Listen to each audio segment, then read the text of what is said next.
Welcome into Real Pod Wednesdays. Dan Hope joined, as always, by Andy Anders, and also joined today by Kyle Jones, our X's and O's expert at 11 Warriors, who has the honor of being our first guest here on Real Pod Wednesdays since we have started publishing live to video. Kyle, you've been on the show a few times before. Now everybody gets to see your lovely face. It's great to have you here. Why, thank you. I really appreciate the compliment. It's an honor to be here from a video perspective. I'm getting my hair cut after this just to really make sure that I present my best self. So didn't even shave. Feel prepared. I'm ready to go. Well, Kyle, we wanted to have you on this week because the big thing we're going to be talking about this week is Ohio State's offensive coordinator change that happened on Friday as Bill OBrien left Ohio State for Boston College, and just hours later, Chip Kelly became Ohio State's new offensive coordinator. So let's start with a hard-hitting question, Kyle. What was your favorite moment of the Bill OBrien era at Ohio State?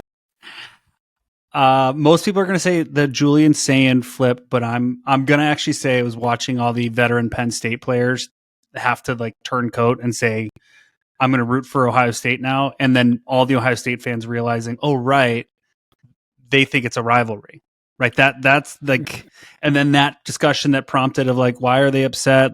We're just another Big Ten team, but the weird one-sided rivalry that is Penn State and Ohio State. I think making sure that we all remembered that was probably the highlight for me. On a more serious note, what do you think of this Chip Kelly hire and what he's going to bring to Ohio State's offense? Yeah, I think the big difference, and I know we're going to get into the difference between the two, but I think this hire really speaks to what is Ryan Day looking for in this hire, right? And I think, coming out of the last two Michigan games, things that I've written, Ramsey's written, many people have written, I think, about the need to delegate, right? And the need to not do four jobs at once, if you will, of quarterback coach, offensive play caller, head coach, game manager, personnel manager. And I think when you look at the offseason Ohio State had and the way that they've accrued talent, it's evident that that's a place, from a personnel perspective, that Ryan Day needs to spend his time. He's the only one that can really do that on the staff, right? He's really got to be the one leaning in there. And this is a way for him to quickly have someone he trusts in that seat, right? He's as good of a play caller and offensive mind as you're going to find, in college football, despite the results of last season. What they tried to do in their weekly game plans was still at an extremely high level. They just didn't execute all the time, right? Especially at the quarterback position, but also elsewhere, at offensive line, of course. But the mind and that Ryan Day has from an offensive perspective is as good as you're going to get. So you're not going to get somebody who's necessarily going to bring something different, or you're not necessarily wanting to bring someone different. You're wanting to bring someone to kind of allow that to continue. And that's really what Chip Kelly does. It's continuity with what Ohio State's been doing. And that's the difference between him and Bill OBrien. Whereas Bill OBrien he's going to come in and probably bring something different to the offense. He's going to bring more drop back passing. He's going to bring more of an RPO game because that's what he was doing at Alabama. He hasn't historically succeeded with running quarterbacks. Bryce Young wasn't running zone reads at Alabama. Deshaun Watson did a little bit when he was at the Texans, but it was much more three-step, quick passing, West Coast style stuff. And that's different stylistically from what Ryan Day has done. Chip's offense, you watch the UCLA tape, which I've been doing a lot lately. It's hard not to see how similar these are philosophically. It's so evident. And I would love, you guys have heard it. A lot of the folks who've ever heard Ryan Day talk at clinics, he loves the bucket principles and all that. I would bet you any money that Chip Kelly also buckets his principles, and they're bucketed pretty darn similarly. When you watch how close there is philosophically, those two are. And so what Chip brings is a level of instant trust that Day can delegate and walk away and say, I know it's in good hands. Kyle, I know our initial reaction to this was that, it was an upgrade over Bill OBrien. Do you see that? And I guess, how do you compare obviously schematically there's key differences, but how do you compare the two as coordinators? Yeah, it's hard. I think upgrade is very much in the eye of the beholder because, again, what I just said about it's clearly we're not throwing out the old offense with the Chip Kelly hire. With the Bill O'Brien hire, it's an element of what can we bring that's different, right? It is much more quarterback centric. He is a quarterback guy. He's worked with a lot of great quarterbacks, from Brady to, he got the best out of Christian Hackenberg, right? All those years ago. He made Deshaun Watson look amazing in Houston. He got the most out of Bryce Young. I think it was just this last year with the Pats, sorry, Dan, that, it was the first year that he really had a quarterback that didn't, perform up to expectations or above. And so he's a quarterback guy, more traditional pro style drop back games. And that's a different aspect than Ohio State had this past year, right? Of somebody who can bring new elements to the offense. Chips is, I'm going to take what we're doing or what's already been done in Columbus and make it better. Now, I know we're going to get into the run game because that's really, I think, where you're going to see the differences between Chip versus Day and what that looks like and how they've kind of veered off in the years since they've stopped working together. But I think from an upgrade perception, it's hard to say because, they bring different things, although I go back to this idea of trust. And at the end of the day, this hire was meant to be someone that Day could just hand off elements of his workload to someone he trusts and make sure it's still done at a high level. And in that perspective, yes, the Chip Kelly hire is an upgrade over Bill O'Brien because there's so much trust that's already there between those two going back a quarter century to, the University of New Hampshire. I know that, one concern that some people have had is Chip's lack of experience coaching quarterbacks, because he was named the quarterback coach, but if you look back at his history, he doesn't have much experience with actually hands-on coaching quarterbacks. Do you think that's something that people should be concerned about? Yes and no. I think there's an element of the Jim Tressel, comparison that people like to make with, if you think about the Tressel era, there was Joe Daniels, who was the offensive coordinator during the Tressel era, right? And this is going back 20 years. And Joe Daniels was a great quarterback coach. Jim Tressel was also the quarterback coach. Even when they were, Joe Daniels was healthy and doing great work, Jim Tressel was intimately involved with the quarterback. And I think at every successful, or not every, but most successful teams at, across different levels, the head coach and the quarterback still work very closely together. So I think the expectation that Ryan Day, as a quarterback kind of guru himself, would not be involved intimately with the quarterback, regardless of who the coaches were, is a little bit naive, because I think he's going to be there. He's going to have a very close relationship with those quarterbacks. Maybe he's not fully, doing all the drills day to day or anything like that, or owning every single meeting with them. But I think what it really allows is, as I mentioned, there's 4 jobs that Ryan Day's basically had to do, seemingly of QB coach, OC, head coach in the game, and, personnel guy. If Chip just takes on the OC part, because that's probably the most time consuming, that allows Ryan Day to then say, like, great, I'm going to work with my quarterback. Great. That's one big thing off of his plate every day, that he doesn't have to necessarily be in charge of the game plan and running all the offensive meetings and all those things. So I don't think it's as cut and dry as like Chip coaches quarterbacks, Ryan Day doesn't. I think that's probably not what we're going to see. That said, I think it is fair to question and wonder, is this something, because Chip's quarterbacks have not been the passers that Ryan Day's quarterbacks have been, right? There is no CJ Stroud in Chip Kelly's tree. Marcus Mariota, you can kind of argue, but, that was after he left, and there was Mark Helfrich, and, he's had, questionable success at the next level. But there is no CJ Stroud. And that's something where you look at and you hear CJ talk, right? He gives so much credit to the training he got from Ryan Day. And I think that's something that you don't want to necessarily give up on if you don't have to.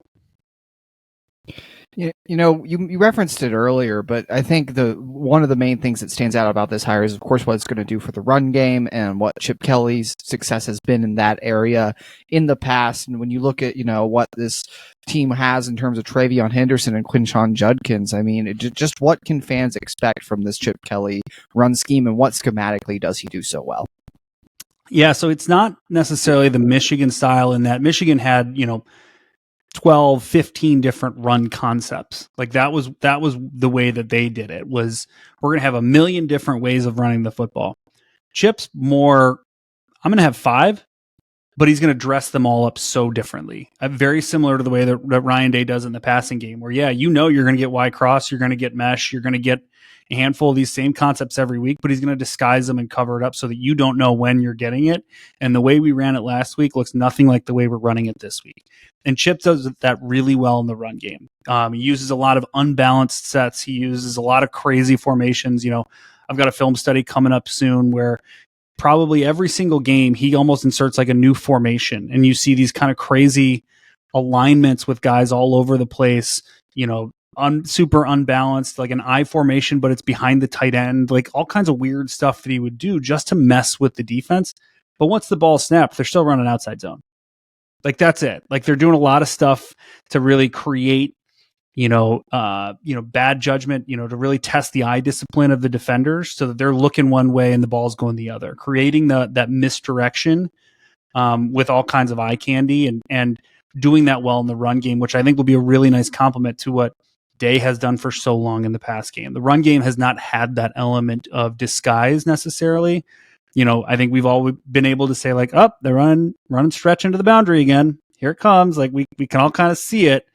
And Chip's really good about saying, like, hey, if you're going to, overload it away from the back in the shotgun, for instance. And this is actually what got him in trouble in Philadelphia, and it shows his growth. The Eagles were so good his first 2 years in Philadelphia, and then everyone figured out, well, just load up the opposite side of the running back because they run out of the shotgun every play, and the running back's got to go that way.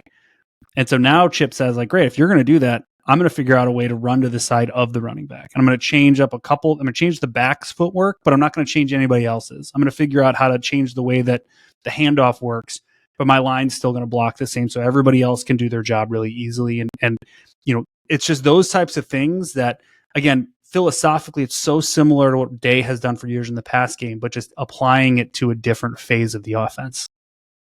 Are there any key differences you see just in the way that, like, they call plays, their play calling strategy?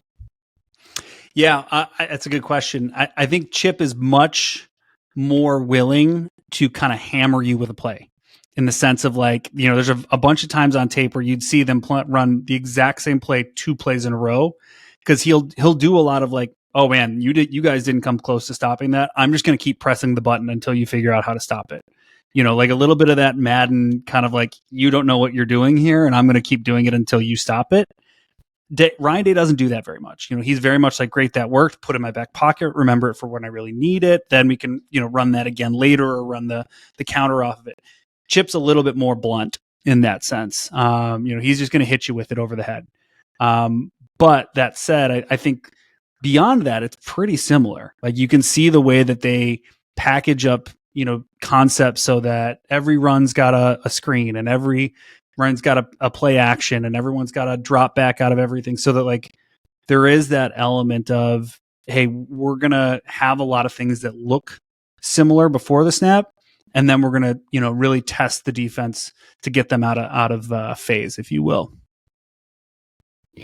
So I obviously, and you've touched on this a little bit, but, Chip Kelly had a huge influence on Ryan Day throughout his coaching career, early on at New Hampshire even, and then, within the NFL. Just how much influence do you see on the scheme Ryan Day has evolved coming from Chip Kelly? Yeah, I mean, the zone blocking is really the piece that you can tie back to it. Is Chip's been a zone run guy for years, right? I think those Oregon teams, he used to tell people, back when he was at Oregon, it's in a UPS commercial. I was looking it up. I forgot about this, but there was he was in a UPS commercial probably 10 years ago. It was all about logistics. And he says in the commercial, we have 4 run plays: inside zone, outside zone, counter, and draw. And, like, he told everybody, like, those are our 4 run plays. And guess what? Kind of what Ryan Day's offense is too. Like, you can kind of see a lot of that similarity. You see the Y cross, the spread, which they call spread, the mesh concept, like a lot of those pass plays and the basics and the foundational, like, structure of the offense is so similar. I think what's different is Dave figured out a little bit better, especially with Stroud is when you saw it, but also with Haskins. How do I succeed without a running quarterback? And obviously that crept up a little bit in the red zone. It was like, how do we physically, handle somebody? Chip's got more answers for that. Ironically, he's better at figuring out how do I draw up a scheme that doesn't put my quarterback in harm's way and still moves the ball in short yardage, which I think will be a welcome addition to the Ohio State offense. But I think Dave figured out in general, how do I succeed without just having to have a running threat at quarterback at all times, right? That's obviously probably when the offense as a system is at its best, is when he's got that option at his disposal. And I think Will Howard gives him enough of that to really test and hold defenders accountable. But, similarity from a structure wise, again, you turn on the tape, you just see how similar these guys are. Like you can tell that there's, that same DNA in the way that they operate. I know when, word was starting to leak out that Corey Dennis probably wasn't going to be back and that Ohio State was going to hire a new offensive coordinator. But, one of the things you said is you felt like Ohio State should hire someone with that NFL background. It's obvious from the 2 hires that Ryan Day made that was something he was looking for too. Why do you think that NFL background is important for this role? Well, I think that there's 2 reasons why. One is there's just an element of trust in the sense of like the NFL, you spend so much more time scheming things up, right? And you spend so much more time actually coaching.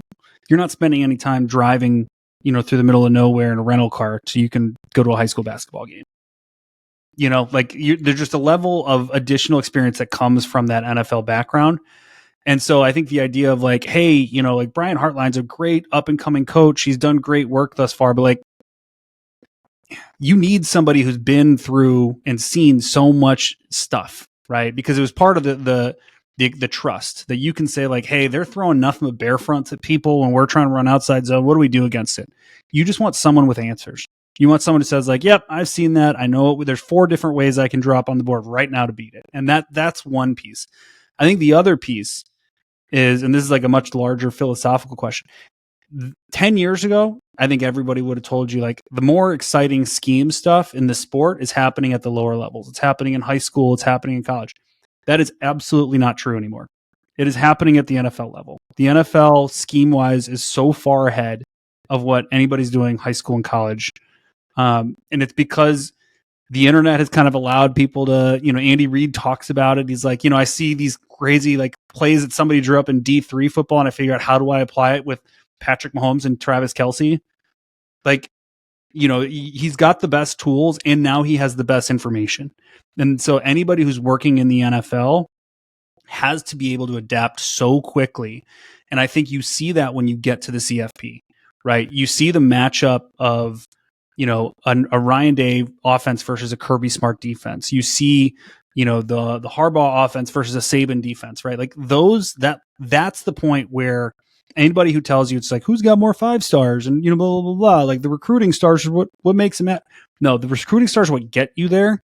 You need to be able to out scheme and then be able to essentially coach your way through the playoff. And that's the difference is talent gets you to the table, but you're not going to necessarily win unless you've got that, super, super high level X's and O's. I think Georgia was a great example of that with Todd Monken, with Kirby Smart, Dan Lanning. Like they were incredible for a short period of time there and they still are, but they had a little bit of brain drain and you can see what that does. They still had the talent, but they couldn't even make the playoff this year. You mentioned Will Howard a little bit ago. You had a great film study here recently talking about the way in which, he can open things up on the ground for Ohio State and how his time at Kansas State prepared him for this opportunity. Could you sum that up for people who maybe haven't had a chance to see that? Yeah, he's got a really nice background in the sense that Kansas State probably does more schematically than people realize. They do a really interesting job of disguising their intentions, very similarly to what we talked about with Chip and Day.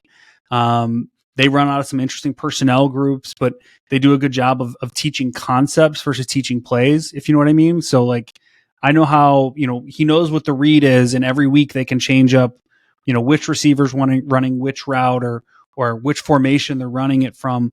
But, he's so confident in the concept itself that he's able to adapt that quickly. And that allows you to execute and change up what you're doing week to week, right? and give you that schematic edge. So he played in a very complex system, a relatively complex system for college.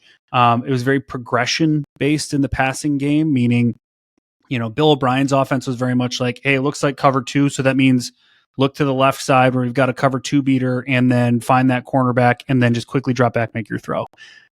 There's no right or wrong. They both have pluses and minuses, whereas a progression system's like, I'm going to read the whole field left to right or deep to short or something like that. That's much more of what Ryan Day's offense is progression based. And that's what Kansas State did a lot more of. So a lot of similar concepts, a lot of, reading defenses the same way. And then, of course, the run game is very similar. Similar, I should say, to what you saw with Justin Fields, what you saw with JT Barrett in 2017 when Ryan Day was in Columbus, right? So, able to incorporate some of those run game wrinkles that allow the quarterback to be a physical downhill runner. He's huge. So that allows you to say, I think it's going to look a lot like the JT Barrett offense in short yardage. Maybe they don't run him that much outside of short yardage or inside the 10 or 20. But when you get in those situations, you're going to see, hey, great, let's just run power read. And we're going to have Travion Henderson on a sweep, and we're going to read the defensive end, and that defensive end's going to have to decide, do I try to keep up with Travion Henderson on a sweep, or do I try to tackle this 6'5", 240-pound quarterback who's running straight downhill at me? That's not a fun place to be as a defensive end. So when you can put those guys in conflict like that, that's far superior than, hey, Kyle McCord's going to turn around and hand it off one more time. It's just a different look that I think this offense can easily take advantage of. I am curious what was going through Will Howard's mind when this all played out, because when he talked to us a couple of weeks ago, he had said he was excited about playing in an offense where he was going to drop back and pass more and run the ball less. And now he's got a new offensive coordinator who has a big history of running quarterbacks. But with that being said, I would think when you think, about what Will Howard has been as a college quarterback and what Chip Kelly has been as an offensive play caller, I would think this is a more natural talent, a more natural mesh of talent versus what it might have been with Bill OBrien, who's, best known for working with Tom Brady. Would you agree with that? Yes, I think they're going to meet in the middle. I think, if Chip Kelly had stayed at UCLA and Will Howard went to UCLA this winter, we would have all said, like, wow, what a seamless fit, right? It's a great fit, great upgrade for Chip Kelly and the Bruins. But I think what, Will Howard probably has sold as much on Ryan Day than anything, right? I think correct me if I'm wrong, but I think he committed to Ohio State before Bill OBrien was on board. So I think this was very much a Will Howard was coming to Columbus to play for Ryan Day, not necessarily to play for Bill OBrien or Chip Kelly or anybody else, right? And so I think that's probably the selling point. And I think you bring up a good point of, I don't think this is the Chip Kelly offense. Like, I think we're going to have to get very clear about this. This is Ryan Day's offense, right? Like, you're going to see some Chip, you see a ton of Chip Kelly influence already in that offense, but this will not stop being the Ryan Day offense. And that's the nice part about this hire, is that for Chip to run Ryan's offense, it's not that big of a jump. And I think like that's what makes it such a good fit, is there's so much overlap already that while there are some differences, run versus pass game, quarterback run game versus drop back, yada, yada, there's so much overlap already that it can still stay the offense that we saw, light up scoreboards for so many years until really this season. Not to dwell too much on the quarterback run game, I guess, but I do want to circle back to a point you made here about the short yardage and red zone in particular. I think you look at some of the inconsistencies Ohio State's had at times the last few seasons in the red zone, and you think back to what they were able to do with Justin Fields. And Will Howard had 9 rushing touchdowns last year. I think it's a really good point, because the way a quarterback can equate numbers running the ball inside the 20 is a huge difference maker just for, getting 7 instead of 3. And, I think maybe if you wanted to speak to that ability a little bit, because I really think that's an important element of this. Yeah, it's a much more option-based offense that I think we can expect in the red zone. It's certainly what Fields did so well, of, very simple zone reads, even just simple reliefs, meaning I'm going to have a zone read with a wide receiver screen. So it's really triple option football, right? Like, that's what Chip's done so well, is play option football, going back to the Oregon days, but he still did it last year in UCLA. For as much as he's evolved and diversified from just doing that, he'll still run it when he needs to. And I think that's one of the brilliant things about him watching the tape. I would turn it on expecting to see much more, heavy personnel, punch you in the mouth football all the time. And he'll do it. Like, the USC game, Alex Grinch didn't put in any different goal line personnel when they got near the goal line. Great defensive coordinator that he is. And so what did Chip Kelly do? He ran the old school T formation, and he put in 2 tight ends and 3 running backs, put them all within, and absolutely punched them in the mouth running off tackle. Like, he's happy to do that. But then he also had, opponents that would, play him totally different styles in the red zone. They'd put in heavier, they'd play nickel, personnel outside the 20. And as soon as they got inside the red zone, they'd put in a bigger player, right? Try to stop that run. So what does he do? He says, great, I'm going to go 4 wide. I'm going to run an inside zone read, and I'm just going to read that defensive end like it's 2008 all over again. And he's going to go up tempo, and he's going to do all that. And this is all to say, yes, he has all these tools in his bag, and he's willing to use them all. Whereas I think what we saw a little bit with Ohio State the last couple of years was a hesitancy to lean on some certain things, right? We saw everyone thought CJ Stroud couldn't run, and it was because they didn't let him, right? Like, they didn't, that was it. It was a hesitancy to do that. This past year, it was, I have to prove a point that we can line up in the I formation with an extra 3 tackles in the game, and we can pound you. Like, it was not about what's the best way to get in the end zone. It was about proving a point at times, it seemed. Whereas Chip Kelly doesn't seem like that's ever on his mind. His mind is, you're doing one thing, so I'm going to take advantage of that one thing. Obviously, all this stuff we've talked about is great, but a lot of it's going to start with, does this offensive line play better? Chip does have a lot of background working with the offensive line. He's worked with Justin Fry before. How do you think that pairing can help turn things around up front? That's the part I think is most exciting about this hire. Like, I really do expect to see a much, much better offensive line. And I think you're going to see a lot of different options. Chip does a lot more pin and pull. So for those of you who aren't familiar, it's an outside zone. And if you're covered, you're just going to block down. Like, it's almost like a normal play. But if you're uncovered as a lineman, there's nobody right across from you. What we mean, you're going to pull around, right? So, it's a lot of movement.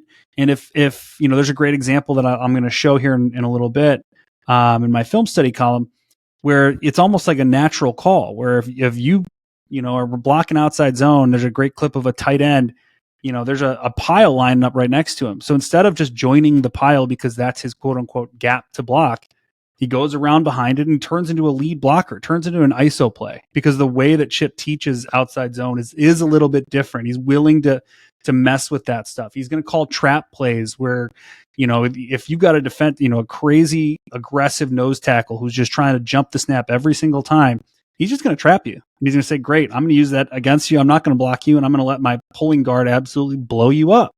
Like, he's got many more tricks in his bag in the run game, the same way that Ryan Day does in the passing game, right? Where he can run mesh from any formation, any personnel group, and still make you wrong. Chip can kind of do that with zone blocking. And I think that's the part where you can say, what does Ohio State gain from this? It's absolutely in that position group. So I think it's a great call out. So I will elaborate a little more on, I guess, the way he teaches zone, because my senior year of high school, we actually transitioned from a gap scheme to a zone scheme as blockers. It's very tough for me. I did not do as well in the zone scheme, but it's more about blocking a spot than a person, right? I think that's one of the first things you learn as a lineman. You step left and you go get who's there, and so I just in the way that Chip Kelly teaches it, maybe how does it differ from other coaches? Yeah, so I think that's a great call out. Is what you just described is how most people do it. It's how Ohio State's done it. Like, hey, we're running zone left. Okay, so I gotta go left, and I might take a different step if it's inside zone versus outside zone versus mid zone. Which, thank God, Tony Romo called that out in the Super Bowl. I was so happy to hear that. There are 3 zone blocking schemes, everybody. But I think the difference is that Chip's not going to make him, he's not as stubborn about it. And so he's going to say, hey, if my guard, the guy that he's going to have to block when he steps left, if that's going to be really difficult for him to block and he's not going to be able to reach and get that guy, I'm going to create an answer for him. And I'm going to say, hey, you don't have to go get that guy. Your teammate next to you, instead of him going and going 3 yards over to try to get to, the guy he's trying to get to, you're just going to switch places. So he's going to block down and pin that guy that is across from you inside, and you're just going to go around him. And so those little answers that it takes a lot of practice, it takes a lot of communication. I think what you saw this year in the UCLA team, if you watch games earlier in the season, they had a lot of new starters on the offensive line, and it was sloppy. It looked like Ohio State's offensive line did early in the season, right? Where it was, miscommunications, guys going unblocked. You're seeing, a defensive lineman get left because both blockers decide to go up and block the linebacker, stuff, just sloppy mistakes that come from a lack of chemistry. You saw a lot of the same thing with UCLA early in the season. You watch the bowl game for UCLA, it looks like a totally different team. They're picking up stunts beautifully. Like, they're handling all this stuff really, really well. They're communicating well. They're just gelling. And again, you saw a little bit of that from Ohio State. If you remember, like that drive in the second half against Michigan, where all of a sudden they're just moving Michigan back, and Donovan Jackson and Matt Jones and those guys they're moving people now. That's what UCLA was able to do as well. And so I think that ability to build chemistry, provide answers for your players, because that's not a call you make in the huddle, right? You don't say, hey, right guard, if this guy's across from you, you're going to run a different play. It's trusting those guys to say, when they get up to the line, a guy moves over their gap and they're running outside zone, they know I'm going to make this otter call or whatever it might be, Dallas, otter, pin, twist, whatever. Those guys on the line, they know what to do. And it's building that cohesion and chemistry. And that's all coaching. And that's having the answers. It's what I mentioned before of, like, you've seen it, you know how to handle it, and you know how to coach it. It's not just you can draw it up on the whiteboard, but you can instill it with your players. And that's what comes from having veteran coaches. Well, Kyle, you've been a great first video guest for us. We always get a lot smarter when we talk to you, so we appreciate you taking some time to talk with us. I know you've got some exciting stuff coming for 11 Warriors too. I think people are going to be seeing more of you on the YouTube channel. So what should people look forward to seeing from you coming up? Yeah, we're gonna try some new things with film study this off season, rather than just be all written content with some video clips interspersed. We're gonna do more YouTube based stuff where I'm gonna be breaking down plays with a telestrator. As I was saying to Dan before, that's really hard, guys. I'll let you know. I have a lot more respect for announcers for willing to do that live on the air. But going to start messing around with that, breaking down a bunch of plays. We're going to start by talking about Chip's run game here in the next week or two. We'll hopefully have that posted, so keep an eye out. Should be fun. And once it's live, let me know what you think. If you hate it, great. I can always go back to writing. Not a problem. That's going to be a lot of fun. We're certainly looking forward to that, and certainly looking forward to having you on the show again. We thank you so much for your time. Yeah, thanks for having me, guys. This is fun.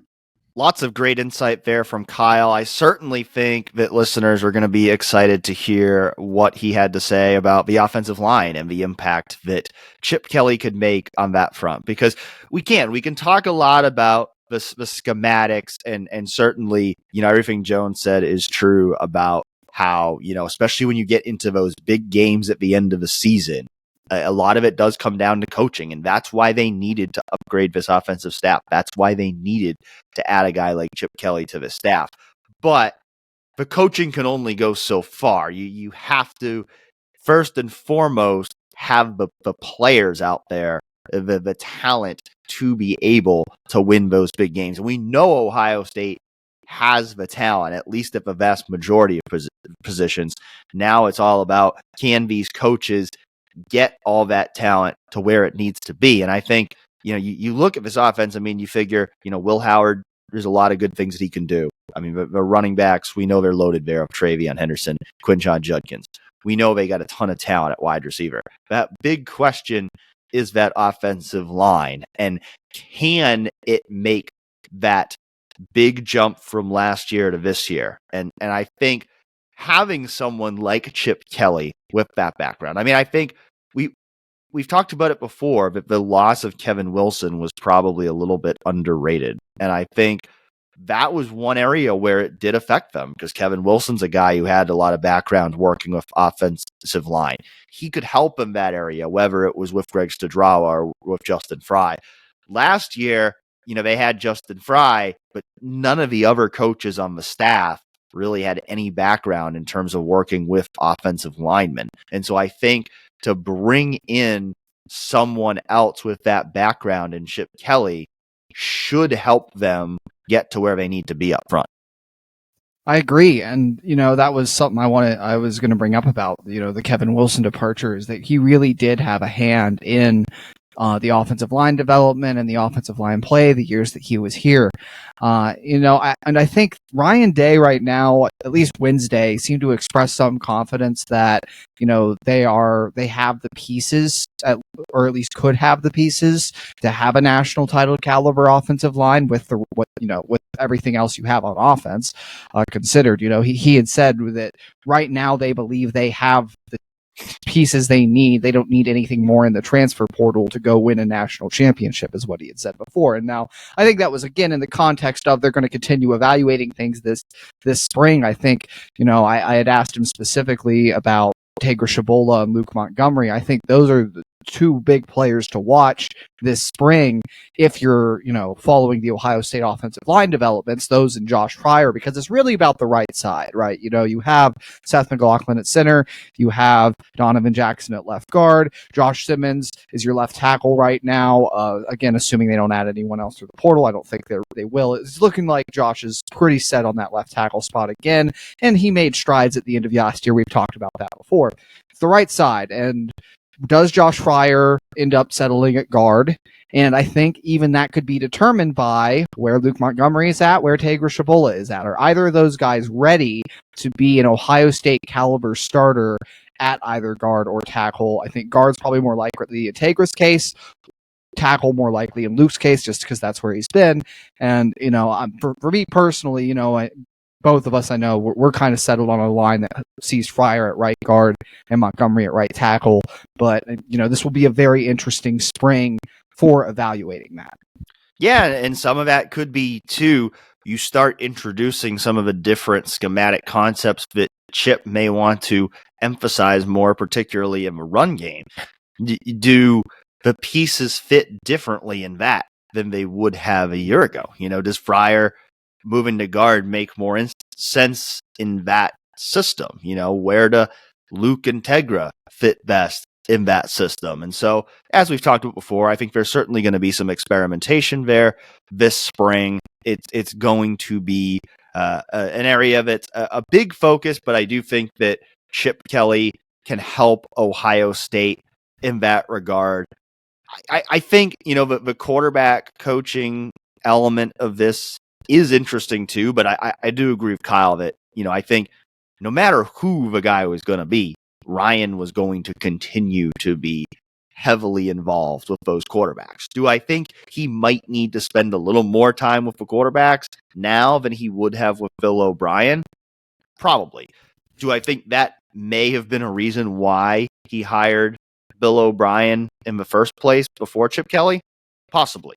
So I think that's the one thing, we had both talked, on our press coverage video last week that we thought Chip Kelly was an upgrade over Bill OBrien. And I still think that. And I think I think there's a couple reasons why I think that. And I think one is just the amount of success that Chip has had at the collegiate level, to where, he has that NFL background like Bill OBrien does, but, he's also proven he can have, truly elite offenses at the collegiate level to a greater extent than Bill OBrien did. I mean, Bill O'Brien's two offenses at Alabama were both top 10 offenses. And so I think some of the criticism he got there was more than that which was warranted.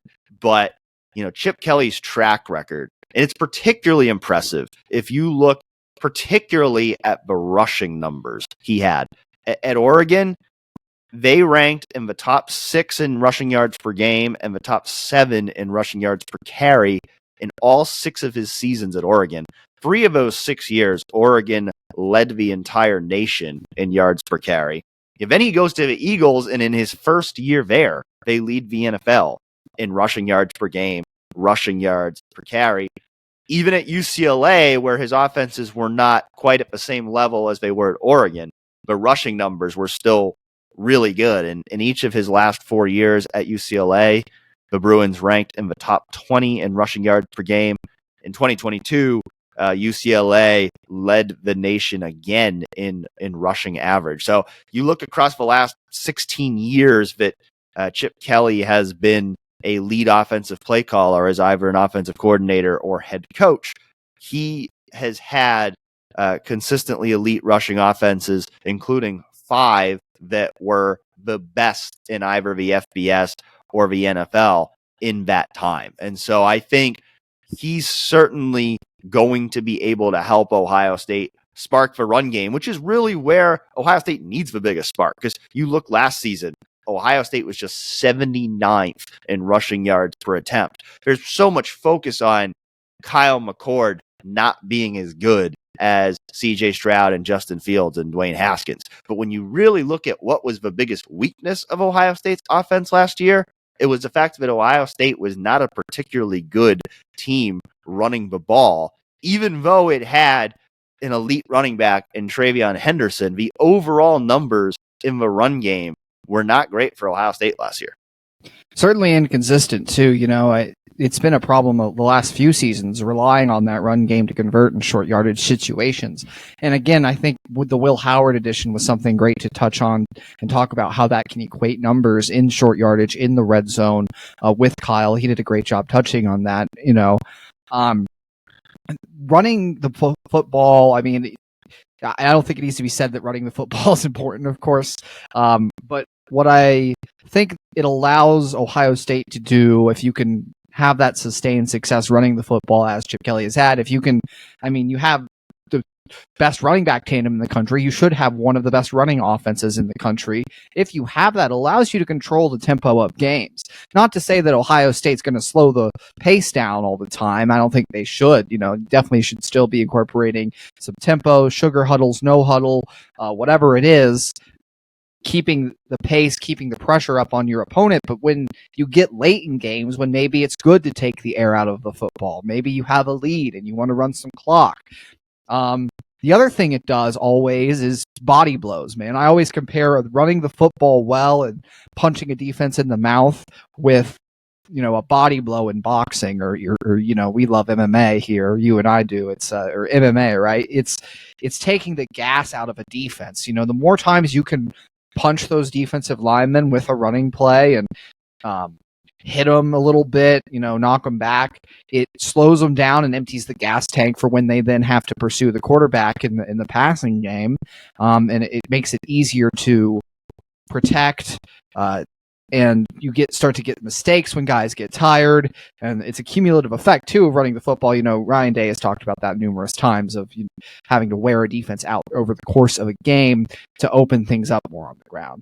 So running the football with consistency, it does those couple of things that I think can really elevate just how much control of the game the Ohio State offense can take. Because that's one thing that, they were a defensive driven team last year. There were games where the offense had chances to take control of games and didn't. The defense had to do it for them, or they didn't make the plays when they needed to. I think that element of running the football is really appealing for that reason. We learned over the past week that there's such a thing as a 3-by-1 MMA match. That's probably how Devin Brown and Lincoln Keenholz felt at times in the Cotton Bowl. Yes, certainly 3 unblocked defensive linemen right in your face as you're trying to make a pass.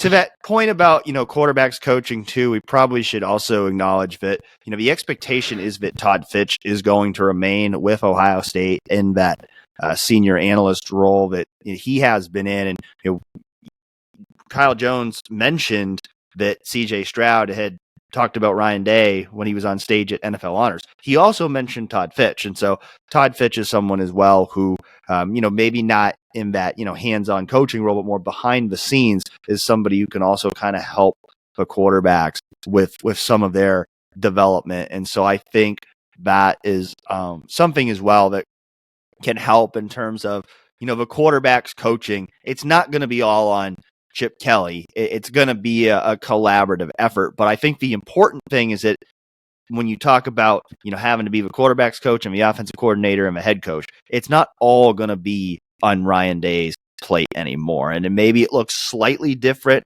than it does with Chip than it did with Bill O'Brien. But either way, Ryan Day, Ohio State lost an offensive coordinator who had been an NFL head coach, an NFL offensive play caller, a college head coach, a college offensive play caller, basically checked all the boxes you wanted in that position and was able to replace Bill O'Brien with somebody who checked all of those same boxes within hours of losing him. Now, obviously, Ryan Day was able to anticipate that coming. We had talked last week. He seemed pretty unconcerned about the prospect of losing Bill O'Brien.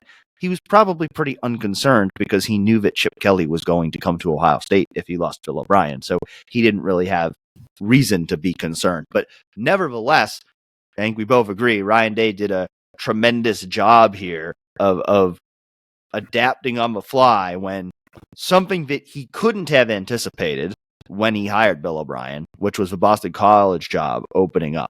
But when that adversity hit, Ohio State was not unprepared. Ohio State was ready to go make another very qualified hire. You could say overqualified hire. I mean, this is a guy who's leaving a Big Ten head coaching job, certainly taking a pay cut. We don't know what his salary is yet, but certainly making less money than he was making at UCLA to come coordinate Ohio State's offense. And so, I think it's a great move for Ohio State. And I think it's one that I think should be a very natural transition. Obviously there's going to be that storyline a bit of the guy who used to be Ryan Day's boss is now working for Ryan Day, and what's that dynamic going to be like? But I also think they've worked together long enough that they are confident that's going to work. Like if Ryan Day really thought it would be awkward for Chip to come in and work for him, then he wouldn't make the move. So I think it tells you that obviously Ryan Day liked working for Chip Kelly. Obviously they have remained very close since their time working together, since Chip coached him. And I think some of it too is just where they're at in their careers right now. I mean, obviously Ryan Day's at a point in his career where he wants to be a head coach, and I think he's at a point now where he doesn't necessarily want to step back from offensive play calling, but he knows that that's what he needs to do in order to be the best head coach he can be. Whereas Chip, I think Chip's sick of being a head coach. I think Chip is sick of dealing with the NIL and transfer portal and some of the stuff that you have to deal with a head coach. I think he just wants to coach offensive football. And now Chip has the opportunity to do that at a school where he's going to have as much offensive talent to work with as any team in the country. Yeah, it's tough to win at UCLA, and I think that after all this time trying to get the ball rolling there, and he had success at Oregon, obviously, but I think this was a move that made it was clear Chip Kelly wanted out of UCLA, was looking for other opportunities, was looking to maybe, like you said, step back into just being a coordinator again and running the offense and worrying about the scheme side of things. Let someone else deal with the headaches of being a head coach in the modern day of college football. And so that's the opportunity he gets. And now what Ryan Day has is that person he can trust. Jim Knowles on the defensive side, we talked about this is an offensive head coach and a defensive head coach now almost, right? You've let Jim Knowles do that. He's earned your trust the last 2 seasons, taking the defense to where it's gotten. I think Ryan feels as though he can almost completely delegate. You're still going to oversee some things as the head coach, but completely delegate the defense to Jim almost. And now you can pretty much turn the offense over to Chip completely, just in the weekly prep and the game planning when you need to step away. Obviously, like Kyle said, it's still going to be a Ryan Day offense. Ryan's going to have his hand in things. Ryan's going to be in some of those meetings, but it's also just the fact that their schemes are so similar, are so, based in some of the same concepts, and Chip influenced Ryan in evolving his offense, from its earliest stages when they worked together previously, when he coached Ryan, that, it's almost like having a clone of Ryan that you can play in a meeting room when it comes to an approach to the offense. I do like to hear Kyle say that Chip is willing to run the same plays multiple times in a row when it's working. I think that is something that, like, if I had some small critiques of Day as a play caller, sometimes he goes away from certain concepts too early. It's okay to, like, even if a defense knows something is coming, sometimes if you're dominant enough with a certain play, you can keep running it, and so I liked that part of it, and then it makes it all the more effective when you do eventually run the play action or the screen that comes off of it. So I think that this, just again, all around news of the day, Chip Kelly, good hire for Ohio State. Yeah, and I think to that point too, something this offense needs is a little bit just more of that killer instinct, I think, in big games. Like, we know, when they're at all cylinders, they can be the best offense in the country, but it felt like early on in Ryan Day's tenure, you think back to some of those games, like the big win over Clemson, like it felt like earlier on in Ohio State's tenure, in Ryan Day's tenure at Ohio State, there was more of that in terms of that just kind of killer instinct. And it feels like over the last few years, that's faded out a little bit. And I think part of that is just because it's not that Ryan Day isn't as capable as he's ever been of putting together a great offensive game plan. It's that his hand is in so many different places that he can't possibly be as committed to putting together as the best offensive game plan that he once could be. So to bring in someone with similar philosophies, because we really didn't know.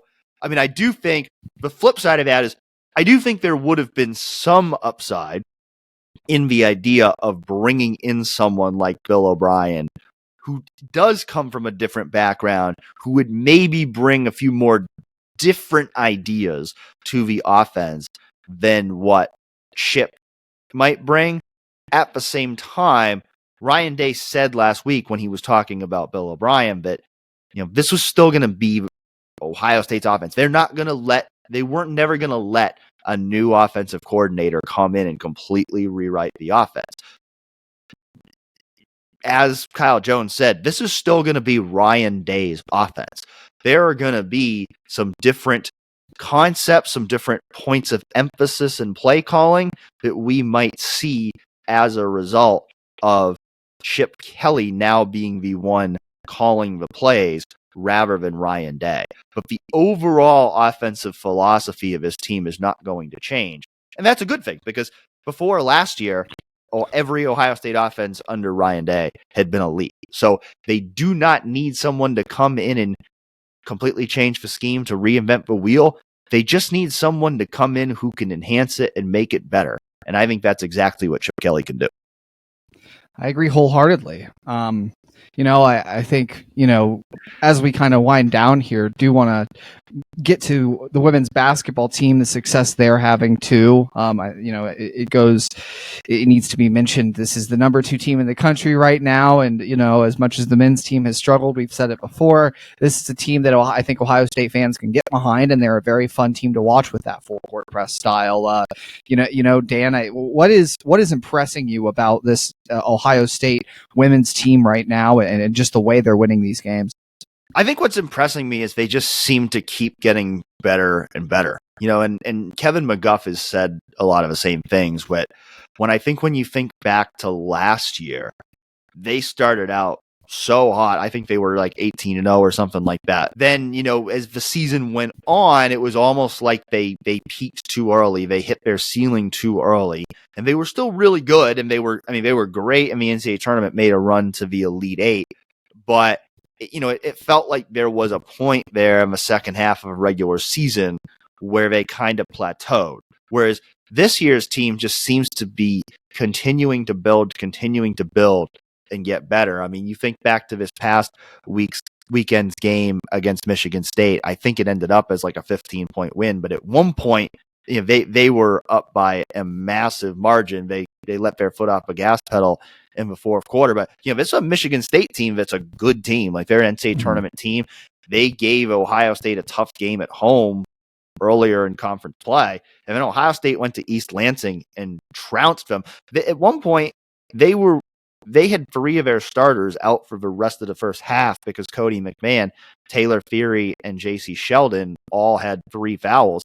And Ohio State still continued to build on the lead and pull away. And so I think there's a lot to like about this Ohio State team right now. They have, all 5 starters, those being J.C. Sheldon, Cody McMahon, Taylor Feary, Celeste Taylor, Rebecca Mikulaszczykova.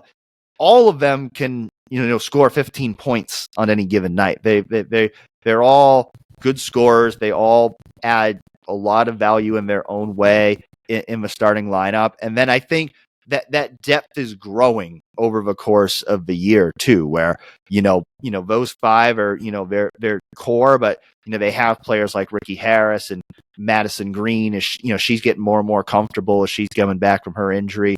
Ebony Walker's done some good things when she's gotten in there. And so I think it's a well-rounded team right now, but I think it's playing really well as a team. And I mean, you just look at the stats. I mean, they have the second longest winning streak of any Power 5 team in women's basketball right now. The only one that's longer is South Carolina, who hasn't lost a game all year. And so certainly South Carolina is the national championship favorite right now, but this is an Ohio State team that if it can finish strong over the next month, it's put itself in position to be a number 1 seed in the NCAA tournament with how well it's playing. And you think about the possibility of being able to play in a Final Four in Cleveland this year in home state, that would be really cool. I know that I hope I get the opportunity to cover that because, it would be really cool to see Ohio State play in the Final Four in its home state. And certainly the way this season is building, it feels now like Ohio State is a very real contender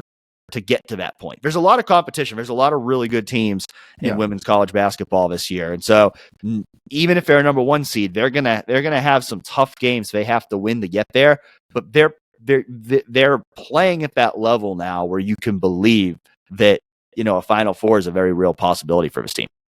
It's a testament to what Kevin McGuff has built. We've talked about the upper echelon of Ohio State coaches, even outside Ryan Day, between Nadine Muzzerall with the women's hockey team, what Tom Ryan's built with the wrestling team. I think you have to put Kevin McGuff in that conversation these days. And I think what's really impressed me this season about Kevin McGuff is his in-game coaching. I mean, the second half adjustments that Ohio State has made to come out and have They have dominant third quarter after dominant third quarter in these games. I mean, it was 26-7 against Minnesota in the third. Like, they take control of the third quarter, and what is that? That's going in at halftime, evaluating what's lurking, and coming up with a new game plan as a coach. I mean, they outfoxed Indiana in the third quarter of a really important game there. So, it's not just his program building, but particularly his in-game coaching that has really impressed me this year, as I've watched this team evolve as you have. One other thing to talk about before we get out of here, Ohio State added a transfer from Michigan. Joey Velazquez, a former Michigan linebacker, has transferred to Ohio State as a walk-on. Not the first time we've seen this. We saw Justin Bourne, of course, became a really good guard for Ohio State after starting his career at Michigan. But it's still, it's one of those things. And anytime you hear about a player transferring between those two schools with how much hatred there is, it's something that is certainly eye-popping when you see it. In this case, it makes a lot of sense. Joey Velazquez, he is a Columbus native. He was originally an Ohio State baseball commit, and he did play baseball at Michigan, but he's only going to play football at Ohio State. Probably not a guy that's going to be an impact player for OSU, but somebody who I think is a good depth addition at linebacker. They needed a little bit more depth at linebacker, and Joey was a scholarship player at Michigan. So I think this is a good addition in terms of just adding depth on both, linebacker and special teams. And, we'll see if he can earn any playing time, but I don't think this is going to be the last time we see this either. I think with the proliferation of the transfer portal, it's been a long time before we've seen a player transfer from Ohio State to Michigan. At some point, it's going to happen. At some point, it's going to happen with just how much the transfer portal has exploded. At some point, we're going to see it where an Ohio State player goes to Michigan and they go from being a Buckeye to being the enemy real quick. But maybe not the most high profile edition of it, but perhaps a sign of things to come in the crazy transfer portal world we live in now. Potentially, you never know with the transfer portal. It's actually funny because I went to school with Joey's sister Ryan. She went to Ohio State. She was about, I think, a year behind me, but she was also in the journalism program, or at least in some journalism classes with me. I'm not 100% sure whether she was a journalism major or not as well, but I did have some classes with her. We talked acquaintances, I guess you could say. I didn't know her that well, but it was it's just funny because small world or whatever. But this isn't like I don't expect him to have any sort of role in the defense this year, but it's always going to catch your eye when someone transfers from Michigan to Ohio State. And, you never know in this wacky world of the transfer portal. Maybe Ohio State does land an actual key contributor again from Michigan, as it did with Boren, back in the day there. Again, sometime in the future. It's hard to anticipate that. When the lines of the rivalry cross, it makes for some interesting discussion, raises your eyebrows a little bit. Just something interesting to point to. I don't know if there's too much more on it. Just a weird thing to see someone cross the lines like that. Well, we are just 3 weeks away from spring football at Ohio State, so it is coming up on us ever closer for the Buckeyes to be back on the football field. Of course, we're in the thick of the end of the basketball regular season, and we will see what else continues to happen. It's been a crazy offseason. You never know what's going to happen nowadays in the college football offseason. So we will have plenty more to talk about next week, whatever that might be, and we hope you'll join us, Fed.